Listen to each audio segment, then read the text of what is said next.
किसी कारी साहब के पास कोई नया लड़का आता है, वो बोलता है कारी साहब मैंने इस्लाम सीखना है। तो आप बोलते हो अच्छा आपने पढ़ा क्या हुआ है? तो वो आपको बताता है कि मैंने एफएससी की हुई है। आप बोलते हो अच्छा एफएससी की हुई हो, तूने तो अपनी ज़िंदगी के 12 साल ज़ाया कर दिए।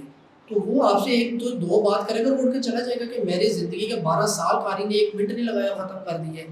अस्सलामुअलैकुम वरहमतुल्लाहि वबरकातुहू। मेरा नाम है बशीर सिद्ध और मैं सुन्ना और अहादीस को साइंटिफिकली प्रूव करने की अपनी पूरी कोशिश करता हूँ। आज का जो सवाल है, आज का जो टॉपिक चूज़ किया गया वो ये है कि इंसान दुनियावी तालीमात सीखे या इस्लामी तालीमात सीखे। इन दोनों में से किसी एक को चूज़ करके दूसरे को छोड़ दें, या इन दोनों में से ज़्यादा वैल्यू किसकी है। अच्छा, ये जो 3-4 सवालात हैं ना, ये सारे इंसानों के बनाए हुए हैं।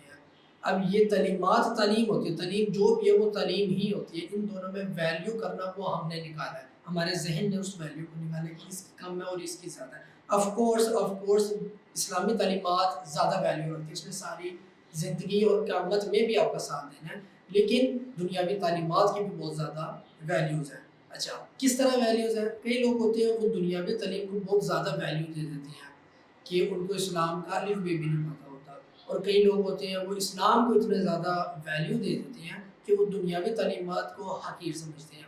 असल में इस तरह नहीं होता। इंसान की 60 साल की ज़िंदगी होती है, इंसान ने इसके अंदर हर चीज़ करनी है और ऐसा काम करना है, इस तरह के अपने मामलात रखने, इस तरह अपनी ज़िंदगी गुजारनी है कि उसके मरने के बाद भी वो जो मामलात वो चला के आया दुनिया में, उससे लोगों को फ़ायदा मिलता जाए। तो कॉन्सेप्ट ये है कि दोनों तालीमात को एक साथ चलाना है। इन दोनों का एक दूसरे के बगैर गुजारा मुश्किल है।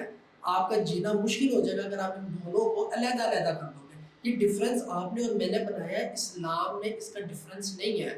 फ़नी दुनियावी फ़न का इस्लाम में कॉन्सेप्ट है। ये कॉन्सेप्ट आपने और मैंने बनाया है। आप दुनियावी तालीमात में ज़्यादा थे, आपने अपनी नस्ल को अपना फ़न सिखाते इतना फ़न आपने दुनियावी दे दिया कि आपने इस्लामी तालीमात से उनको दूर कर दिया। मेरे बच्चे, मैं इतना ज़्यादा इस्लामी बंदा था कि मैं अपने बच्चों को सिर्फ़ इस्लामी तालीमात देता था कि वो लोग दुनियावी तालीमात को हक़ीर समझना लगे। एक टाइम आया कि ये 2 तालीमात बन गई, इस्लामी तालीमात अलहदा हो गई, दुनियावी तालीमात अलहदा हो गई। असल में ये दोनों एक ही तालीमात है। Jabir bin Hayyan, the father of chemistry and the modern pharmacy, मुसलमान थे। उन्होंने इस्लाम भी सीखा और उन्होंने दुनियावी फ़न भी सीखा। ऐसा फ़न सीखा जो आज तक लोगों के काम आ रहा है। डॉक्टर अल ज़हरावी, इन्होंने सर्जरी करना इन्वेंट की थी कि सर्जरी किस तरह करते हैं। मुसलमान थे और ये आप और मेरे जैसे मुसलमान नहीं थे, ये बहुत लेवल के मुसलमान थे। इन्होंने इस्लाम भी बहुत ज़्यादा हासिल किया और इन लोगों ने दुनियावी काम में बहुत ज़्यादा हासिल किया। आज तक हम इनसे फ़ायदा उठा रहे हैं। अबू अली अल हसन, इनको कहते हैं the father of magnifying glass. मसला ये कि हमने इन चीज़ों को 2 तालीमात कर ली। अगर आप पीछे अपने बड़ों को देखें तो उन लोगों ने इन चीज़ों को 2 तालीमात नहीं की। एक बंदा 5 वक़्त का नमाज़ी है, मस्जिद का इमाम है, तो साथ में इंजीनियर भी है। हम कहते हैं जो मुफ्ती है, जो इमाम मस्जिद है, वो सिर्फ़ इमाम है और जो इंजीनियर है वो सिर्फ़ इंजीनियर है। अगर कोई इंसान ये कहता है कि इस्लामी तालीमात ही ज़रूरी हैं और दुनियावी तालीमात ज़रूरी नहीं है, जैसे कि मुझे बहुत ज़्यादा लोगों ने ये सवाल किया जब मैं नया इस साइट पे आया, तो लोग मुझे कहते थे कि तूने दुनियावी तालीमात क्यों हासिल की, इसका कोई फ़ायदा नहीं है, ये बेकार है, ये ऐसी है, ये वैसी है। इस्लामी तालीमात लो। इस्लामी तालीमात अपनी जगह ठीक है।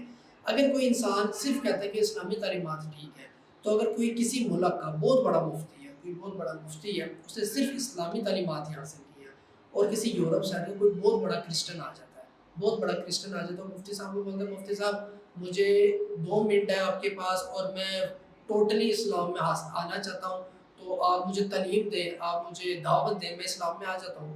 अब कारी साहब को, मुफ्ती साहब को उसकी एक भी बात समझ नहीं आएगी कि वो क्या बोल रहा है, और कारी साहब, मुफ्ती साहब उसको कोई तालीम नहीं दे सके, कोई दावत नहीं दे सके। कारी साहब को तो इंग्लिश ही नहीं आती। इसी के बरअक्स देखा जाए तो एक पीएचडी लेवल का स्टूडेंट है, उसके पास कोई अनपढ़ आदमी आ जाता है, वो उसको बोलता है कि प्रोफेसर साहब बड़े हो आप, आपने मुझे ज़कात किस तरह निकालते हो उसकी कैलकुलेशन कर दो। तो प्रोफेसर साहब को ज़कात की कैलकुलेशन नहीं आती क्योंकि उसने इस्लाम सीखा ही नहीं। अच्छा, अब दोनों तालीम क्यों ज़रूरी है? इंसान ये भी तो कह सकते हैं कि यार मैं चल इस्लामी तालीमात लेके ज़िंदगी बसर कर लूँगा और फिर ख़त्म कर लूँगा, लेकिन दोनों तालीमात क्यों ज़रूरी है? 100% दोनों तालीमात ज़रूरी है। एग्ज़ाम्पल ये है कि फॉर एग्ज़ाम्पल आपको नासा में जॉब मिल गई है। नासा में आप जाते हो, वहाँ पे सारे क्रिश्चियंस हैं, सारे वहाँ पे नॉन मुस्लिम्स हैं, तो उन लोगों ने आज तक कभी किसी इस्लामी स्कॉलर को नहीं सुना और ना उनका आगे कभी प्रोग्राम है सुनने के लिए। تو آپ کو اللہ نے یہ اپرچونٹی دی ہے کہ آپ کے پاس دنیاوی تعلیم بھی تھی، جس کی وجہ سے، جس ہنر کی وجہ سے آپ کو ناسا میں جاب مل گئی۔ اب ناسا کے اندر فار ایگزامپل 500-600 بندہ ہے، سارا نان مسلم ہے، اور آپ ادھر جاتے ہو اور آپ ان میں رہتے ہو، ان کے ساتھ اٹھتے ہو اور بیٹھتے ہو، اور آپ ان کو اسلامی چلنا پھرنا سکھاتے ہو، اور ساتھ ساتھ آپ اس کو اسلامی تعلیمات بھی دیتے ہو۔ اب فار ایگزامپل 500-600 بندے کے اندر 2-4 بندے آپ کے پکے سگے یار ہیں، اور ان کو آپ اب تعلیمات دے رہے ہو، آہستہ آہستہ ان کے اندر اسلامی تعلیمات آ رہی ہیں۔ اگر آپ نے اس دنیاوی تعلیمات لی ہی نہ ہوتی، آج آپ ناسا کے لوگوں میں نہ بیٹھے ہوتے، آج ناسا کے لوگوں کو آپ دعوت نہ دے رہے ہوتے۔ اس لیے دونوں تعلیمات ضروری ہے۔ کسی قاری صاحب کے پاس کوئی نیا لڑکا آتا ہے، وہ بولتا ہے قاری صاحب میں نے اسلام سیکھنا ہے، تو آپ بولتے ہیں اچھا آپ نے پڑھا کیا ہوا ہے؟ تو وہ آپ کو بتاتا ہے کہ میں نے ایف ایس سی کی ہوئی ہے۔ آپ بولتے ہو اچھا ایف ایس سی کی ہوئی ہو، تو نے تو اپنی زندگی کے 12 سال ضائع کر دیے۔ تو وہ آپ سے ایک تو دو بات کرے گا اور اٹھ کے چلا جائے گا کہ میری زندگی کے 12 سال قاری نے 1 منٹ نہیں لگایا ختم کر دیے۔ تعلیم کا مطلب ہے کہ ایک لیول، انسان کے ایک لیول ہے۔ ایک انسان ہے وہ قرآن پڑھتا ہے، اور قرآن پڑھنے کے بعد وہ بچوں کو علم بھی سکھانا شروع ہو جاتا ہے۔ ایک لڑکا اس نے ایف ایس سی کی ہے، ایف ایس سی کے ساتھ ساتھ اس نے قرآن کی تعلیمات بھی لی ہے۔ اب وہ لڑکا قاری سے 12 سال آگے ہے، کیونکہ اس کے پاس دنیاوی تعلیمات بھی اچھی ہے اور اس کے پاس قرآنی تعلیمات بھی آپ کے برابر کی ہے۔ وہ دنیا کو زیادہ اچھی طریقے سے بات سمجھا سکتا ہے جیسے کہ آپ نہیں سمجھا سکتے۔ ڈاکٹر ذاکر نائک قرآن سمجھاتے دنیاوی بات میں، دنیاوی زبان میں، دنیاوی سائنس میں قرآن کو سمجھاتا ہے۔ کسی کی ہدایت کے 4 طریقے ہوتے ہیں۔ پہلا طریقہ تو یہ ہے کہ انسان ڈائریکٹ اللہ سے ہدایت مانگ لے۔ دوسرا یہ ہے کہ ڈائریکٹ اللہ کسی کو ہدایت دے دے۔ تیسرا یہ ہے کہ انسان کسی مفتی کے پاس، کسی قاری کے پاس جا کے تعلیمات حاصل کرے اور اس کو ہدایت ہو جائے۔ چوتھا یہ کہ مفتی صاحب خود انسان کے پاس جا کے اس کو تعلیمات دے اور انسان ہدایت حاصل کر لے۔ ایک شخص ہے جس کو اللہ ڈائریکٹ ہدایت نہیں دے رہا، پہلا آپشن کینسل ہو گیا۔ وہی شخص اللہ سے ہدایت مانگ بھی نہیں رہا، اس کا دوسرا آپشن بھی ہدایت کا کینسل ہو گیا۔ تیسرا آپشن ہے کہ اس کے پاس یہ ہے کہ وہ مفتی صاحب کے پاس جائے، تعلیمات حاصل کرے اور ہدایت حاصل کر لے، لیکن وہ ایسا بھی نہیں کر رہا، یہ آپشن بھی کینسل ہو گیا۔ چوتھا آپشن قاری صاحب کے پاس، مفتی صاحب کے پاس ہمیشہ رہتا ہے کہ مفتی صاحب اس کے پاس جا کے اس کو تعلیمات دے اور اس کو ہدایت حاصل کروا لے۔ بے شک ہدایت اللہ کے ہاتھ میں، لیکن یہ آپشن ساری زندگی زندہ رہتا ہے۔ اب یہ آپشن پورا کرنے کے لیے مفتی صاحب کو اس تک اپروچ ہونا ضروری ہے۔ اب وہ ایک بینک کا مینیجر ہے اور مفتی صاحب اس تک نہیں پہنچ سکتے۔ مفتی صاحب ایک مسجد کی، عام مسجد کی مفتی ہے، وہ مفتی صاحب کے پاس کس طرح مفتی صاحب اس کے پاس جائے؟ اب انسان کو اس انسان کے لیول تک پہنچنے کی ضرورت ہے۔ اب وہ فار ایگزامپل ایک بینک میں لڑکا لگا ہوا ہے، کیشیئر ہے، ساتھ اس کے 8-10 اور بھی کیشیئر ہے۔ اب آپ کی تعلیمات اتنی زیادہ ہونی چاہیے کہ آپ 8-10 کیشیئر میں ایک کیشیئر آپ بھی ہو، اور ان 8-7-10 کیشیئرز کو آپ تعلیمات دے رہے ہو کہ یار اسلامی تعلیمات یہ ہے کہ نماز کا ٹائم ہو جائے اپنا کام بند کر دو، ہر چیز کا ایک آپ طریقہ بتاؤ ان کو جو اسلام کا ہے۔ وہ حاصل نہیں کر رہے تعلیمات، لیکن آپ ان کو دو، آپ ان کو دکھاؤ، آپ عملی طور پہ دکھاؤ۔ کیسے دکھاؤ گے جب آپ نے دنیاوی تعلیم ہی نہیں پڑھی ہوگی؟